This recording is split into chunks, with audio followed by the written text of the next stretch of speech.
కి మీ బిడ్డలాంటి రాచమల్లు హృదయపూర్వకంగా నమస్కరిస్తూ తెలుగుదేశం పార్టీ నాయకుల నిర్వాహం అని చెప్పి నేను కూడా ఈ వయసులో ఎగ్జిబిషన్కి రావాల్సిన పరిస్థితి వచ్చింది. పిల్లప్పుడు రావాల్సిన ఎగ్జిబిషన్ ఈ వయసులో వచ్చినాం. తెలుగుదేశం పార్టీ నాయకుల నిర్వాహం ప్రజలారా, ఇది చాలా రోజుల నుంచి మా పార్టీ కౌన్సిలర్లు, మా పార్టీ చైర్మన్, మా పార్టీ నాయకులు మాట్లాడుతూనే ఉన్నారు. ఎగ్జిబిషన్ మొదలుపెట్టినప్పుడు చెప్తున్నారు, అయ్యా ప్రతి సంవత్సరం మీ తెలుగుదేశం పార్టీ నాయకుల నిర్వాహమా అని చెప్పి 2014 నుంచి 19 వరకు మీరే 5 ఏళ్ళు ఉన్నారు, 19 నుంచి 24 వరకు మేము అధికారంలో ఉన్నాం, 14 వరకు 19 వరకు అధికారంలో ఉన్న 5 సంవత్సరాలు మీ వాళ్ళే ఎగ్జిబిషన్ నడిపి లెక్కలు ఎగరగొట్టినారు. శక్తి మేరకు 2019 నుంచి 24 వరకు మీ వాళ్ళు ఎగ్జిబిషన్ జోలికి రాలేకపోయినారు, వైఎస్ఆర్ పార్టీ వాళ్ళు నిర్వహించినారు. ఇది మీరు చెప్పేది. 2019లో కరోనా వచ్చి 2019లో చేసినారేమో, 2020లో చేయలే. 2020లో కరోనా వచ్చింది, నిర్వహించలే. 2021లో కరోనా ఉంది. మొత్తం మీద మా 5 సంవత్సరాల పీరియడ్లో 3 సంవత్సరాలు 4 సంవత్సరాలు నిర్వహించుతారు. నాకు తెలిసి 3 ఏళ్ళు లేదంటే 4 ఏళ్ళు, 3 సంవత్సరాలేనంట. నిర్వహించిన ఈ 3 సంవత్సరాల కాలంలో 2 సంవత్సరాల కాలం మేము ప్రజలకు ఉచితం ఇచ్చినాం. 50 రూపాయలు, 100 రూపాయలు, 30 రూపాయలు దండుకుండే కార్యక్రమాలు లేకుండా 1 సంవత్సరం నేను డబ్బు కట్టించిన ఫ్రీ. మరొక సంవత్సరం మున్సిపాలిటీలోనే తీర్మానం చేసినాం, డబ్బు లేకుండా ఎవరన్నా పాట పాడుకో, ఆ పాట పాడుకునే డబ్బు కట్టాలా, ప్రవేశ రుసుము పెట్టకూడదు. ఇది నా కాంక్ష ఆ రోజు, నా బలమైనటువంటి కోరిక ఆ రోజు. ఎందుకు? మేము పేదరికం నుంచి వచ్చినాం కాబట్టి మాకు తెలుసు, పేదరికంలో ఉండే ప్రజల యొక్క పిల్లలు కానీ తల్లిదండ్రులు కానీ ఎగ్జిబిషన్ పోవాలంటే ఇది అందరి ద్రాక్ష పండు కాకూడదు. ఇది ఒక రకమైన డబ్బున్నే వాళ్ళకు విలాసవంతంగా వచ్చే పరిస్థితి కాకుండా పేదరికంలో ఉండే ప్రతి అట్టడుగు నుండే ప్రతి కుటుంబానికి కూడా ఇది వినోదాన్ని, సంతోషాన్ని అందించాలి వాళ్ళ పిల్లలకు. పక్కింట్లో ఉండేవాడు 2000 రూపాయలు 3000 రూపాయలు తీసుకొని అమ్మని పిలుచుకొని నాయన్ని పిలుచుకొని ఎగ్జిబిషన్కి పోతే ఈ పక్క నుండే పేదరికంలో ఉండే తల్లిదండ్రులు వాని కొడుకు 200 300 కూడా ఇయ్యలేక, ఎగ్జిబిషన్ పంపలేక ఎంత వేదన జరుగుతుంది తల్లిదండ్రులకు, పిల్లలు ఎంత బాధపడతారో. ఆ పరిస్థితి ఉండకూడదని చెప్పి ఆ రోజు నేను, నా వారందరూ కూడా ఆలోచన చేసి ఉచితం ఇచ్చినాం. కారణం, లోపల పోయిన తర్వాత ఏదన్నా జాయింట్ వీలో, అద్దో, రేంజరో, ఇంకొకటో అది ఎక్కువ ఎక్కకపోయినా తిరగకపోయినా లోపలికి పోగలిగితే, ఇవన్నీ చూడగలిగితే, సాయంకాలం పూట 8 గంటలప్పుడు 7 గంటలప్పుడు 2 గంటల సేపు అట్లా తిరిగితే జనములో వాళ్ళ దగ్గర 20 50 100 అమ్మ ఇచ్చింటే అదో ఇదో కొనుక్కోవడమో అప్పడమో అదో బజ్జీలో కొనుక్కొని తినగలిగితే వాడు ఎంజాయ్ చేస్తాడు, రోజైనా లోపలికి రాగలుగుతాడు ఆ పిల్లోళ్ళు. ఇంత మంచి ఉద్దేశంతో మేమిస్తే దుర్మార్గులారా, మమ్మల్ని నిందిస్తారా మీరు? ఇప్పుడు మళ్ళీ మీకు అధికారం వచ్చిందని చెప్పి పోయిన సంవత్సరం బాన్నారు, ఎగరగొట్టినారు. ఆ పొద్దు మేము మల్లికార్జున యాదవ్ కమిషనర్ ఉన్నప్పుడు మొత్తుకొని చెప్పినాం, అయ్యా ఎగరగొడుతున్నారు, వాళ్ళు ఎగరగొడతారు కట్టించుకోండి అని. ఎగరగొట్టినారు. కోర్టుకు పోయినాం, అబద్ధాలు చెప్పినారు. కమిషనర్ మాకేం చెప్పినాడు ఆ రోజు మల్లికార్జున యాదవ్, వాళ్ళని ఈ ఎక్విప్మెంట్ అంతా ఉంది, డబ్బు కట్టిన తర్వాతనే తీసుకొని పోయి ఏర్పాటు చేస్తాం, మీరు భయపడదు సార్ అన్నాడు. కానీ వాళ్ళు ఊడబెరుకొని పోతా అంటే గమ్మునున్నాడు. డబ్బు ఎగరగొట్టి ఎన్ని ఊడబెరుకొని వినారు. ఇది 2వ సంవత్సరం వచ్చింది మళ్ళా మీ ప్రభుత్వంలో.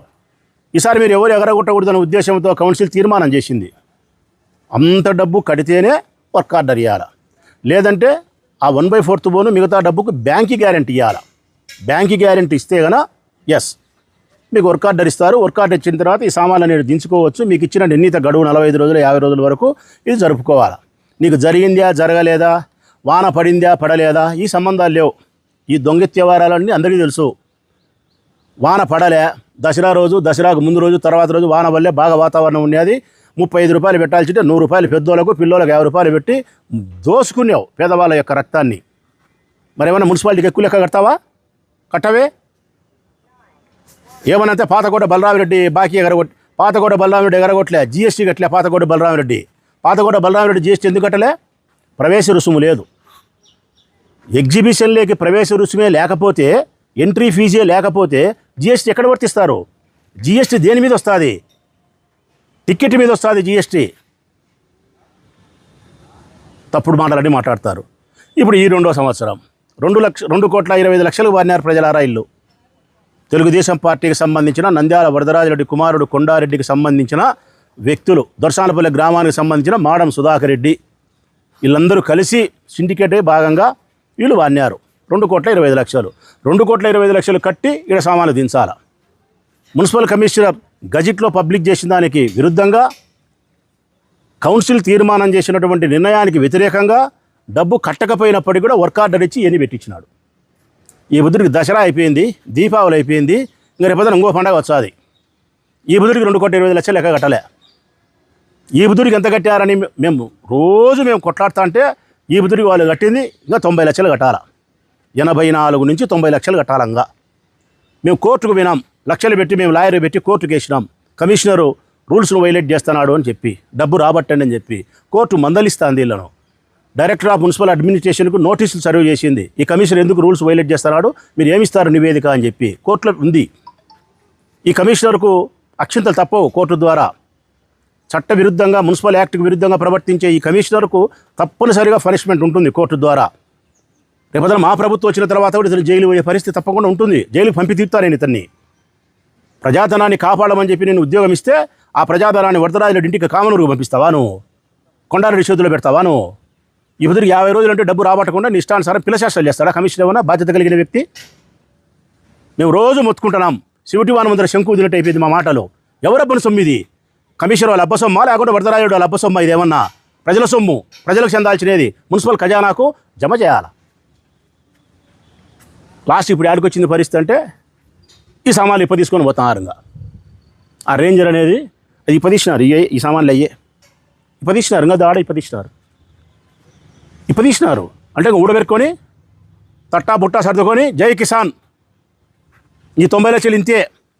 ఈ 90 లక్షలు 50 లక్షలు కొండారెడ్డికి, 40 లక్షలు నిర్వాహకులకు, మాడం సుధాకర్ రెడ్డికి. ఎంత మున్సిపాలిటీకి ఎగరగొడతాడో దాంట్లో 60% కొండారెడ్డికి, 40% నిర్వాహకులకు. ఎవరి సొమ్ము ఇది? ప్రజల సొమ్ము. ఏ ప్రజలది? అట్టడుగు బలహీన వర్గాలకు సంబంధించిన వారి దగ్గర 150 తీసుకొని వారి చెమట మీరు తాగుతున్నారు, వారి రక్తం మీరు తాగుతున్నారు. సిగ్గుంటే మీరు ఈ పనులు చేయకూడదు, మీరు లెక్క కట్టాలా.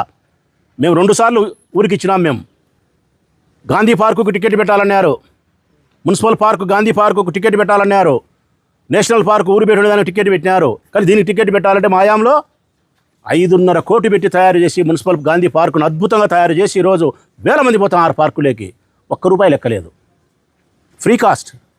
ఇది నేను ఏర్పాటు చేసిన. కారణం, ఏ వినోదమైనా, ఏ ఆనందమైనా, ఏ ఆహ్లాదభరితమైన వాతావరణమైనా కానీ అట్టడుగు నుండే బడుగు బలహీన వర్గాలందరికీ అందుబాటులోకి రావాలనేది వైఎస్ఆర్ కాంగ్రెస్ పార్టీ నాయకత్వంలో మేము ఆశించేది, రాచమూలు ఆశించేది. ఇప్పుడు ఇటుకి రావడానికి కారణం మీకు చూపించాలనే ప్రజలకు. ఇంత ఊడబెరికినారు. ఈ ఊడబెరికితే పెద్దల మా కౌన్సిలర్లు, వైస్ చైర్మన్ బంగారెడ్డి, కాజా అందరూ కలిసి కమిషనర్ కంప్లైంట్ చేసినారు. కంప్లైంట్ చేసి కమిషనర్ ఆర్ఐని పంపించినాడు. పంపించి తీసుకుపోకండి అయ్యా, మీరు తీసుకుపోతే నాకు ఇబ్బంది, లెక్క కట్టని అడుగుతున్నారు. వాళ్ళు కేర్ కూడా చేయడంలే. పొద్దున మున్సిపల్ ఆఫీస్కి వచ్చినారంట. అల్లుళ్ళకి ఇచ్చిన మర్యాద ఇచ్చి కూర్చోబెట్టి మర్యాద చేస్తున్నారు. కొత్త అల్లునికి ఇచ్చారు చూడు, పెళ్ళి నాకు 3వ రోజు 4వ రోజు కమిషన్ అట్లా చూసుకుంటాం. ఆడేళ్ళు వరదాడి మనుషులు 3వ రోజు 4వ రోజు అల్లుడు ఇంటికి వచ్చి అల్లెం పెడతారు చూడు, అట్లా ఆఫీసులో కూర్చోబెట్టి చేస్తున్నారు. బాడ్కో రూల్స్ను వైలేట్ చేసి మా డబ్బు కట్టకుండా ఎక్కడికి పోతావు నువ్వు, డబ్బు కట్టు అనాల్సిన కమిషనర్ గులాం చేస్తున్నాడు తెలుగుదేశం పార్టీకి, వరదరాజరెడ్డికి, కొండారెడ్డికి. వీళ్ళు ఆడిందాట, పాడింద పాట. ఈ లిస్టానుసారం డబ్బు దోసుకునేది అయిపోయింది ప్రజలారా. మటకా కంపెనీలు పెడతారు, జూదాలు పెడతారు, బియ్యం దోలుకుంటారు, క్యాషినోకు పంపించారు, ఎగ్జిబిషన్ లెక్క ఎగరగొడతారు. ఒక్కటి కాదు వీళ్ళు చేసండేది. 1.5 సంవత్సరానికే భ్రష్టు పట్టించినారు పొద్దుటూరును.